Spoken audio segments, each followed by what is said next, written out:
Ciao a tutti ragazzi, benvenuti in questo nuovo video, io sono Marco Delia e oggi vi voglio parlare di meditazione.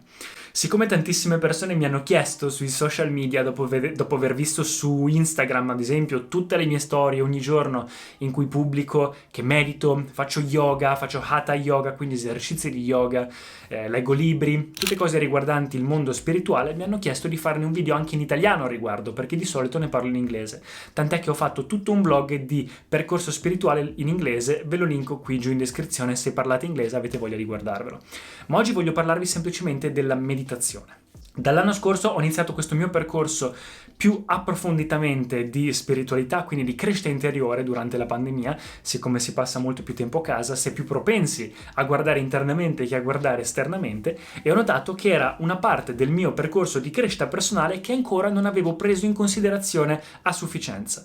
Ed è infatti da lì che ho iniziato a fare meditazione in modo più completo, a fare yoga in realtà in modo più completo. Non yoga solo hatha yoga, quindi gli esercizi che voi vi immaginate di fitness, di contorsioni, ma tutto uno stile di vita, da quello che si mangia a come si dorme, a tutto, qualsiasi cosa. Io seguo un guru indiano che si chiama Sadhguru, sta diventando molto conosciuto, ve lo linko anche lui in descrizione, ha anche un canale YouTube.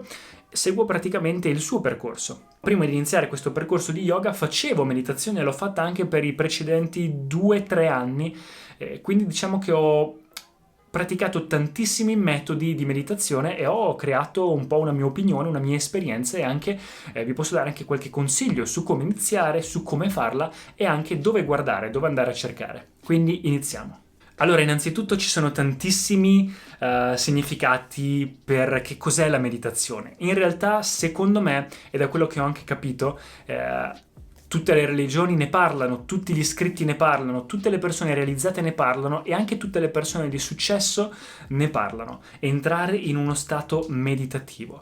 Solo che alla fine tutti parlano della stessa cosa, ma quello che noi abbiamo iniziato a vedere nel nostro mondo occidentale e a vendere con vari corsi, eccetera, è un qualcosa di totalmente misunderstood, è qualcosa di totalmente capito male. In realtà la meditazione non vuol dire stare seduti così per 5 minuti a cercare di non pensare a niente a tutti i costi. Quello è sofferenza, quella è una tortura. Meditazione vuol dire entrare in uno stato meditativo, vuol dire che ogni giorno si crea qualcosa, un boost per tutta la giornata, quindi si può fare la mattina, la sera, quando si vuole. Io lo faccio la mattina, prima di iniziare tutto. Ti crea un boost, uno stato meditativo per tutta la giornata in cui crei distanza tra il tuo corpo e la tua mente. E a che cosa serve? Bisogna prima di capire a che cosa serve la meditazione, bisogna capire che il nostro corpo, e avere questa come base, che il nostro corpo non è altro che l'accumulazione di quello che mangiamo. Quando si nasce da piccolini, quando si è nel grembo materno, tutto ciò che siamo è una cellulina, una piccola cellula, che poi in base a quello che mangiamo, in base a quello che nostra madre mangia, e poi quando usciamo dalla pancia, quello che mangiamo noi, diventiamo sempre più grandi e il nostro corpo si forma. Quindi noi non siamo quel corpo, quella è un'accumulazione del cibo che prendiamo in prestito da questa terra. Il corpo va e viene, è cibo che si prende, cibo che si dà. Quindi in realtà se io perdo peso non è che ho perso una parte di me stesso, ho semplicemente perso peso nel mio corpo.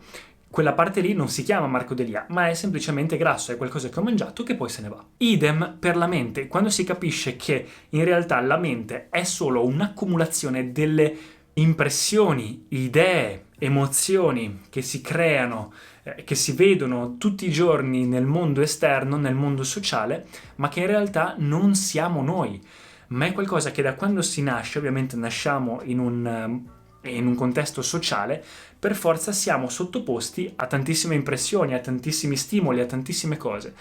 Ma queste sono tutte informazioni che il nostro cervello raccoglie per sopravvivenza. Dunque per sopravvivenza va benissimo, ma nel momento in cui l'essere umano, che è l'essere cosciente, l'essere che riesce a capire di non essere corpo e mente, ma di essere molto di più, riesce a essere consapevole di questa cosa, si capisce, se si guarda abbastanza in profondità, di non essere né mente né corpo. Che in realtà si fa parte di tutto il resto, si è vita, come quell'albero è vita, io sono vita, e non siamo cose differenti, ma siamo tutti una cosa sola. Noi ci vediamo come individui, abbiamo un'esperienza della vita individuale, semplicemente per la nostra mente, che è qualcosa di magnifico, è qualcosa di pazzesco, non va fermata.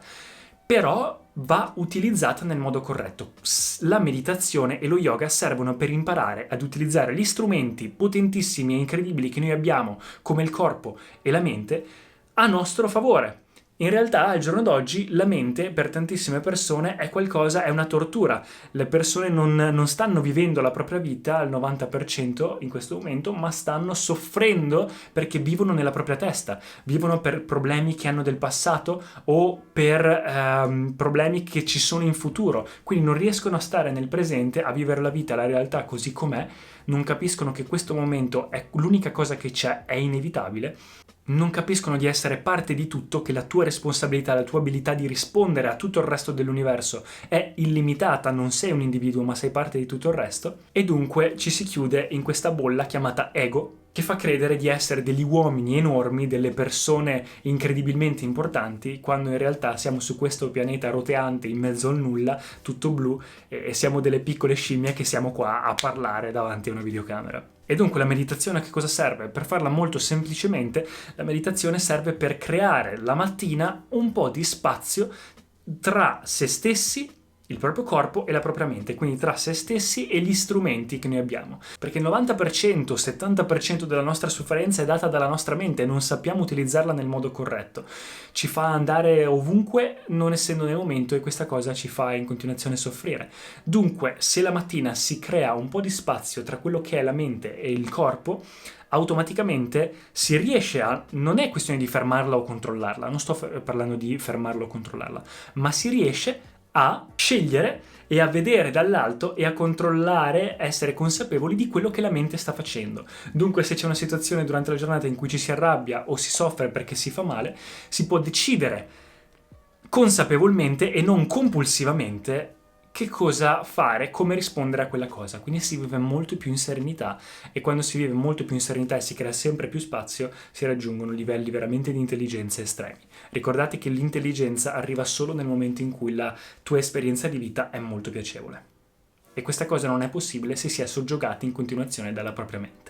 Poi al giorno d'oggi in realtà il termine meditazione è diventata praticamente qualcosa di molto di più di questa semplice cosa, di entrare in uno stato meditativo. In realtà al giorno d'oggi per meditazione si intendono tantissime varie tecniche yoga o tecniche di respirazione o di qualsiasi altra cosa, o anche di canti, per raggiungere un certo tipo di stato, per raggiungere un certo tipo di energia o per raggiungere anche un certo tipo di consapevolezza. Ma su questo in realtà non voglio approfondire perché non avrebbe senso. Ci sono infiniti tipi di meditazione. C'è la meditazione mindfulness, che è quella più conosciuta, quella in cui si cerca di concentrarsi su una cosa sola, oppure c'è la meditazione kundalini, in cui si cerca di concentrare tutte le energie per farle arrivare verso l'alto. Ci sono meditazioni invece semplicemente in cui si pronunciano dei mantra, in cui quindi si dicono delle parole oppure dei termini, delle frasi o anche solo dei suoni che vibrano nel proprio corpo e creano una certa situazione. Ma quelle più comuni, quelle che ho visto che per me funzionano meglio, e quelle che in realtà secondo me sono quelle che portano un cambiamento a lungo termine, anche dal punto di vista di crescita personale, sono due tipi di meditazione che faccio.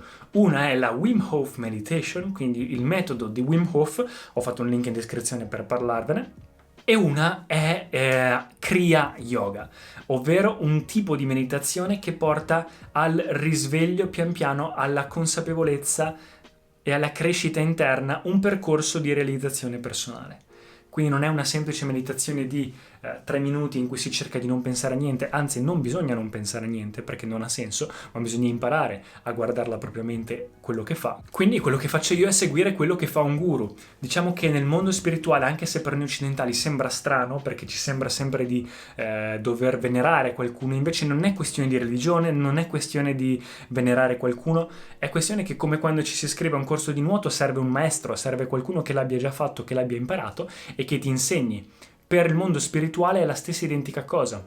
Anzi, un guru ti può veramente trasformare, ma è più come una tecnologia, un qualcosa che si impara ad utilizzare invece che una filosofia o una religione. E non si basa sul credere a qualcosa, non è questione di no, io non ci credo, non lo faccio, non è questione di credere, si basa proprio sull'esperienza di ognuno di noi di tutti i giorni, sull'esperienza dell'essere umano e innalzarla al suo massimo potenziale, vivere totalmente e in pieno.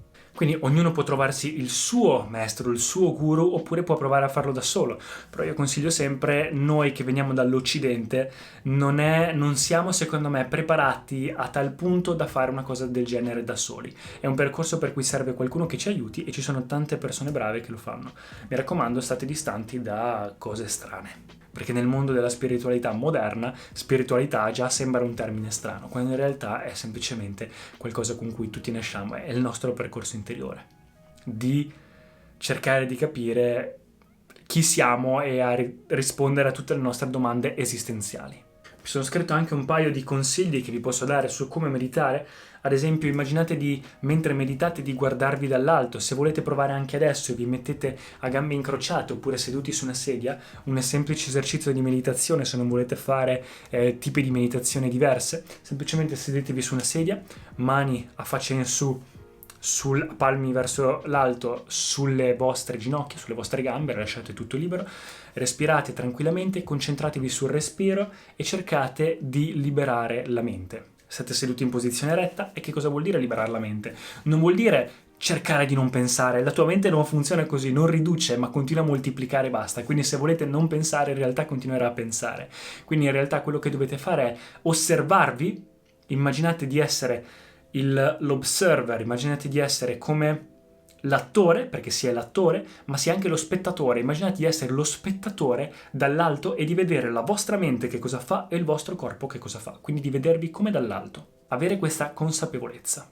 Un tipo di meditazione che vi può aiutare anche in questo si chiama Isha Kriya, è un Kriya che appunto vi aiuta a distanziarvi da corpo e mente, tramite mantra, respirazioni, canti e altre cose. Comunque potete provarne anche varie, quindi un consiglio che vi do è di provarne anche vari tipi.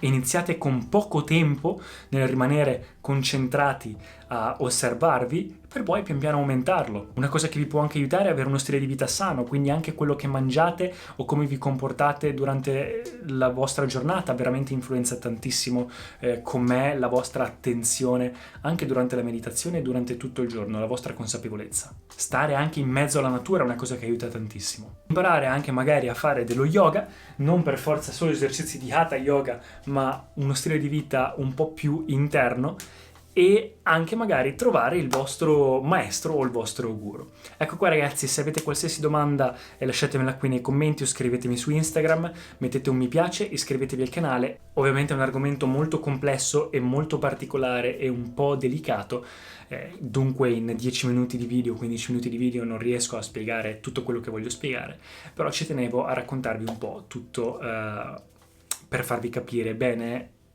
a noi occidentali che non capiamo molto di queste cose, che cos'è e come funziona la meditazione. Ecco qua ragazzi, ci vediamo al prossimo video. Ciao!